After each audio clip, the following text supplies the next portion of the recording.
Okay. Wanted to I wanted to share something with you all and try to get you to watch this video by Mathew Mezinczkis, and he's, I think, one of the most underappreciated people on X right now. If you're a Bitcoiner, and I want to just point out this stuff because he's got these amazing charts, and I'm going to try to distill this latest video. It's not necessarily that easy for people to understand, but I think it's really important to go over it. And so I did this on X, and since I have a larger audience than him, I'm going to try to repeat and show what he did. But let's just go over my X feed, and I'll show you. Let me go into and now I'm going to go into this mode so we can sort of see, and we follow along as I go into this mode. Okay, so again, this is the video that I posted. Mathew Mezinczkis, he's a Latvian-based analyst and economist who post videos not super frequently, but they're just great videos, and they're difficult videos. So I think I get that people don't necessarily want to invest the time to go understand them, but I did, and I'd like to bring this up. Okay, so this is sort of the first observation here.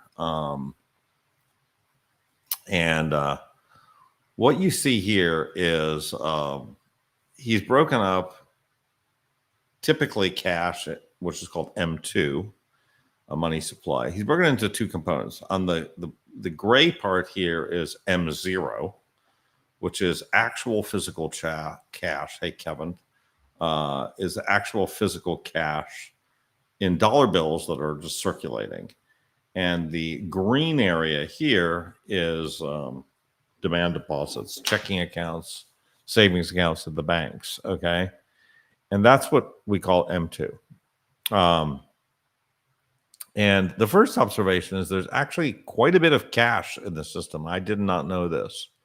There's almost $1 trillion of cash. Now, why is there so much cash? Well, there's a lot of people who actually don't trust banks. They want a bearer asset. They want to be able to take their money out at all times, and they keep cash. I used to keep some cash in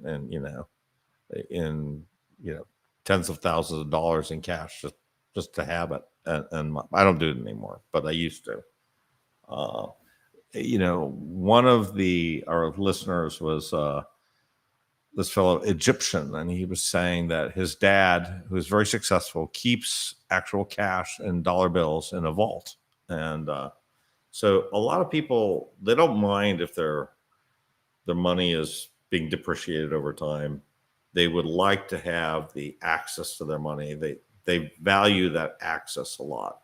And so there's almost $1 trillion in physical cash in the U.S. system. So that's the first observation. Now, the second observation is that you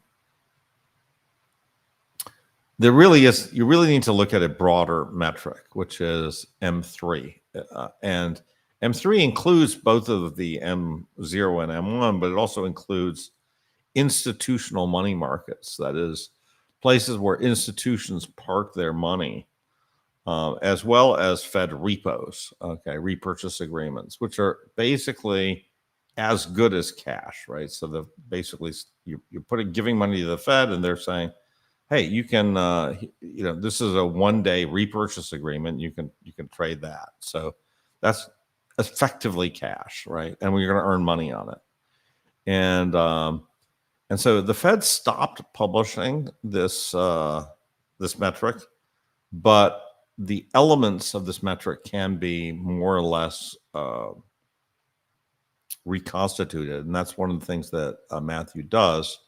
And so you have a number for the U.S., which is So that number is $36 trillion, right? So that's kind of our money supply right now. We have $36 trillion of base, what he calls base money. That's just in the US. That doesn't include the yuan, the yen, or the euro. So that gives you a sense of when you're measuring Bitcoin, which is sort of a true $2 trillion asset. Just in the US alone, there's $36 trillion of actual cash, right? That does not include debt. It does not include stocks, does not include real estate. That's just actual money that's floating around. Okay. All right. So that's the second observation. I thought that was really good to get a sense of kind of the size of this. Now, what does the Federal Reserve print? Well, none of this really, because they basically determine the interest rate, but the printing is actually done by the banks, right? So the banks are doing all the green printing here, but the banks need to be induced to do the printing by the Fed. And that's the next thing we're going to be talking about. Okay. So what happened in 2008? Well, in 2008, we had the banks used to have about 100. This is let's just look at this metric a little bit more. Zoom in. The banks were running about $100 billion in reserve here. And then all of a sudden, that number went all the way up to 7 trillion, right? And with the QT, the Fed doing these buybacks, buying back debt from and buying back repurchase agreements, this number is now 6 trillion, right? But this number is not organic at all, right? So we've gone from here to now. The state has come in and said we're gonna maintain this just massive quantitative easing, and which, by the way, since for the last 3 years we've been in tightening. We have not been printing from this side of the balance sheet, right? So we've been in tightening, but overall we've been in this massive QE now for almost 18 years, right? Almost 18 years. So that's the third observation. Now, if you look at Japan, right, they did QE way before us, right? And let's zoom in on this chart here. They started the QE back in the 90s, and you can't quite see it here, but they've been pushing it much more aggressively than us. And it's a little bit more organic than in the US. The US has just sort of fell, but here it sort of dropped. But the most important thing here is that this number at this point in dollar terms was 4.5 trillion.